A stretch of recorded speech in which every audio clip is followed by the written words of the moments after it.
Greetings YouTube, Joe here with Culination Media, and welcome back to another episode of Pokemon XD Gale of Darkness.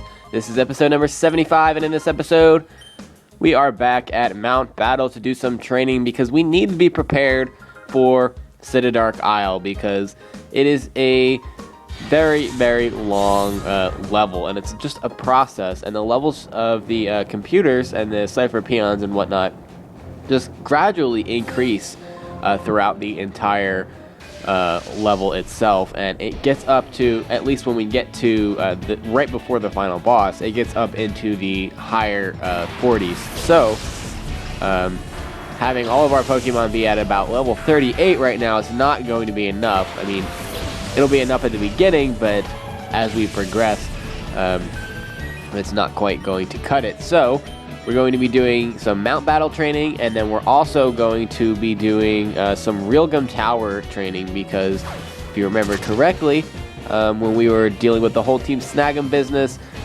we found out that the Realgum Tower Coliseum is now reopened for business.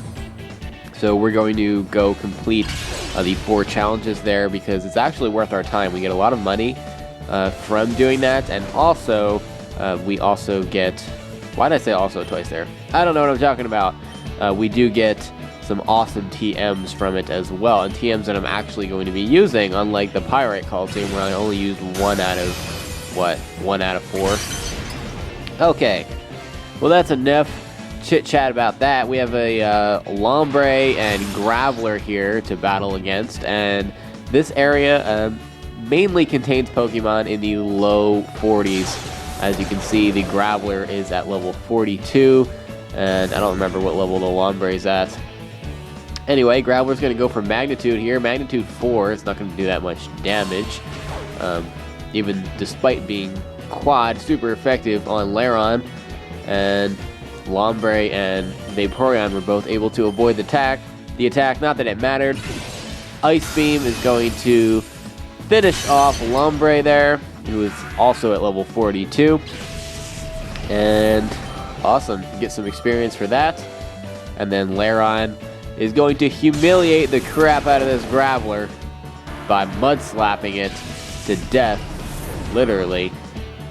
Down it goes. I am going to be splitting up this area into 2 separate videos.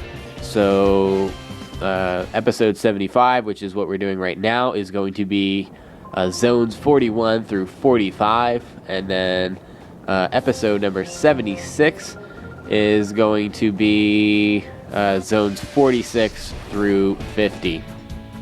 And then in the future, I may just do the entire, because I've been thinking about this, and I may just do it all in one video and have it be a very long video, and then possibly just take a little bit of a commercial break, so to speak, in between or in the middle somewhere, but end up having a video be like anywhere from 20 to 35 minutes, depending on how long it takes to get through the area, because I don't want to end up having 150 videos for this game. I mean, I'm already at the point where it's going to be somewhere around 120 before I finish everything, so I'm going to try to limit it a little bit because 150 videos is just ridiculous.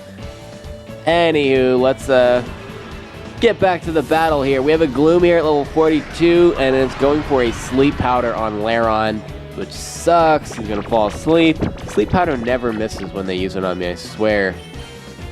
Okay, so we're also dealing with a Delcatty, who is a pure normal type. We actually caught one of those from Cypher Admin Lavrina at the Shadow Pokemon Lab at the beginning of the game. It was at level like 18 or something. Yeah, it's pretty annoying. I mean, it has some versatility in the fact that it can learn some electric type moves as well. And also Assist, which it's going to use now, which lets it draw a random move from any of the Pokemon that are on its team. And as you can see, it goes for Gloom's Stun Spore there, so Vaporeon is now paralyzed, which kind of sucks because I'm already battling a level difference here. Being paralyzed doesn't help. Double Edge, which is a very powerful attack on Delcatty, unless she uses it on Lairon, and that's exactly what happened, so it really didn't do any damage.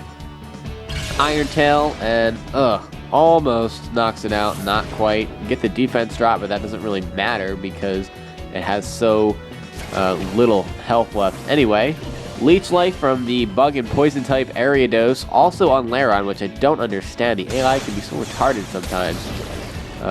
They could have had Vaporeon almost dead by now. Anyway, Vaporeon does get an attack off and knocks out the Delcatty, so now all we have to deal with is this Ariados. And provided that Vaporeon can attack, this battle will be over. Iron Tail, and that does a decent amount of damage. And Ariados is going to go for the Nightshade, which is very similar to Seismic Toss. In fact, it has the exact same effect, and it just inflicts damage, a set amount of damage, based on whatever level the using Pokemon is at. So Ariados is at level 42, so it did 42 damage. Water Pulse does, however, knock the Ariados out, and we were able to overcome sleep and paralysis in that battle, and the level difference, and yeah, in your face. I'd better work on my training. Yeah, that's right, you better work on your training. You better. Alright. My party Pokemon strike a perfect balance with each other, and it's Navigator Carlin. That's actually not a retarded name. Congratulations. And he's going to start with Skiploom and Hitmontop. Hitmontop is the evolution of Tyrogue. It's one of the Hitmon brothers, as I call them. You have Hitmonchan, Hitmonlee, and of course Hitmontop, the pure fighting type. And then we also have Skiploom here. It's the evolution of Hoppip. And I'm not quite sure why it's a Skiploom, because it evolves into Jumpluff at like level 27, I think. Anyway, it's a grass and flying type Pokemon, which means it has a 4 times weakness to the ice type. And in lieu of probably getting either put to sleep or paralyzed or leech seeded, I'm going to get rid of it first and then deal with Hitmontop. The replacement Pokemon for Skiploom is Wailmer, the pure water type. It's fairly bulky, but only in the sense of its HP. It doesn't have crazy high defenses or anything like that. Lairon's going to go for the Iron Tail, and the Iron Tail. What was I going to say? Oh yes, it didn't do that much damage, not because of Hitmontop's defense abilities per se, but mostly because of the fact that Hitmontop's Intimidate ended up lowering Lairon's attack. Water Pulse. It does a little bit more damage than what Iron Tail did, but not by much, so yeah, it's taking 3 hits to get rid of this Hitmontop. And Wailmer goes for the Mist there, so that's going to protect them from stat lowerings and all that stuff, but that doesn't really matter in our case. My strategies don't usually rely on stats, at least not in these Mount Battle battles. The Mount Battle battles. Okay, Ladian is the last Pokemon on his team. It is Bug and Flying type, and it's pretty fast, actually. As you can see, it's the fastest Pokemon on the field right now. It went for the Safeguard to protect it from status conditions like paralysis, confusion, that kind of stuff. Okay, Water Pulse, and that's going to be super effective on Lairon, and in fact, that almost kills him.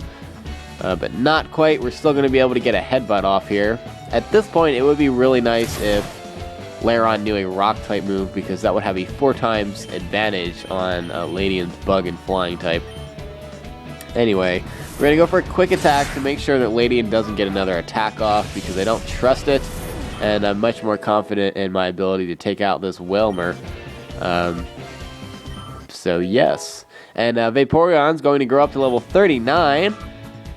And Wailmer stupidly doesn't go for a Water Pulse again on Lairon, which would have knocked him out. Instead, he goes for a Rollout and ends up missing.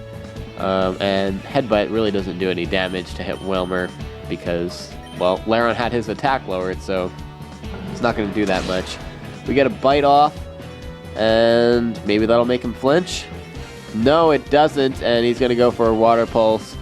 And clearly it's this time going to be fatal for Lairon, because if he used Water Pulse on Vaporeon, that would be even dumber, because he has the water absorbability, so he would just recover his health. Alright, we're going to send out Crobat as the replacement here, and we'll go for a Wing Attack, And because his attack was not lowered by the Intimidate ability, that's going to send Whalmer packing. Goodbye. And we get a little bit of needed experience on Crobat there. Alright, and that's going to do it for Navigator Carlin. That was kind of a long battle. Oh well, I was making really good time up until this point. Okay, well that was Zone 43, so I guess we'll do 2 more, and then we'll call it an episode. Alright, this guy, what does he use? I think he's the one that likes unevolved Pokemon, so he goes for Metang and Pupitar, I want to say? Let's see. Our Inner Focus and Rock... No, that's a different area. Crap. It's a different area. I always get my areas mixed up. Okay, we have Shelgon and Sneasel here. Okay, so Shelgon is a pure Dragon type, which is kind of unusual, but also fairly common for earlier evolutions of Dragon type Pokemon, because a lot of times they'll gain their Flying type or whatever the second type is after they evolve. And we also have Sneasel here, who is Ice and Dark type, and it's very, very fragile. Both of its defensive stats are fairly bad. It relies mainly on its very fast speed and its ability to use physical attacks to its advantage. But if you can get a super effective hit on it, it's pretty much going to bite the dust, and that's going to be it. Alright, so Sneasel goes down, and we're going to get an Ice Punch off on Shelgon here. That does a good amount of damage, and yeah. Oh, and he's frozen solid, which almost never happens for me. Holy crap. Okay, so he's pretty much a sitting duck, and we're going to end this battle in this turn. The replacement Pokemon was Grovyle, the evolution of Trico, and it's a pure grass type. Goes for the Leaf Blade on Electabuzz and ends up getting himself paralyzed. Not that it matters. Flamethrower is going to knock it out in one hit very easily. Doesn't have a lot of defensive abilities. It also is very reliant on its speed and special attack in a similar way that Sneasel is reliant on its physical attack and speed. Shelgon goes down to his second Ice Punch, and Zaprong is going to grow up to level 39. Doesn't try to learn anything, but that's okay. And yeah, we got rid of that battle pretty easily. Actually, we're kind of running low on time here, so I think I'm going to stop here instead of doing Zone 45. So we'll do Zone 45 through 50 next time and just deal with whatever the time constraints are. Anyway, thank you very much for watching, and please stay tuned for episode number 76. Game on!